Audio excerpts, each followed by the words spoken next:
నాతో పాటు మా తెలంగాణ రాజ్యాధికార పార్టీ నాయకులు కూడా రావడం జరిగింది.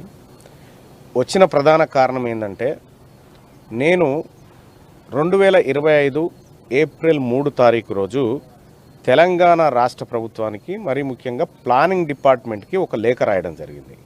ఆ లేఖ సారాంశం ఏంటంటే, తెలంగాణ రాష్ట్రంలో ఈ రాష్ట్ర ప్రభుత్వం చేసినటువంటి సమగ్ర కుల సర్వే నివేదిక కావాలి, ఆ రిపోర్ట్ను నాకు ఇవ్వండి అని చెప్పి నేను అడగడం జరిగింది. దాన్ని 2025 ఏప్రిల్ 15 తారీఖు నాడు డిస్పాచ్ చేయడం జరిగింది. దాని నెంబర్తో సహా అన్నీ కూడా ఇప్పుడు మళ్ళీ అధికారులకు ఇవ్వడం జరిగింది. తెలంగాణ రాష్ట్రంలో ఏ గ్రామంలో ఏ కులం వాళ్ళు ఎంతమంది ఉన్నారు, అసలు వాళ్ళ స్థితిగతులు ఏంటి అనే అంశాలను అడుగుతూ నేను లెటర్ పెడితే ఇప్పటి వరకు నాకు సమాధానం ఇవ్వలేదు. సో ఇది ఒక శాసన మండలి సభ్యుడిగా నాకున్నటువంటి హక్కు, నేను తెలుసుకునేటువంటి హక్కు నాకుంది. ఒక శాసన మండలి సభ్యుడికే ఇవ్వకుండా ఈ జనరల్ ప్లానింగ్ డిపార్ట్మెంట్కి సంబంధించినటువంటి అధికారులు తాత్సారం చేయడంతో నేను ప్రివిలేజ్ మోషన్ మూవ్ చేయడం జరిగింది.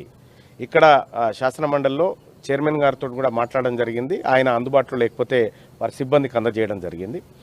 ఇక్కడ తెలంగాణ రాష్ట్రంలో బీసీల రిజర్వేషన్ 42% అనేది ముందే కులగణన చేయకముందుకే కామారెడ్డిలో ఏ లెక్కాపత్రం వాళ్ళ చేతిలో లేనప్పుడే 42% అనేటువంటి ఒక లెక్క చెప్పి దాని ద్వారా ముందుకు పోతున్నామని చెప్పారు.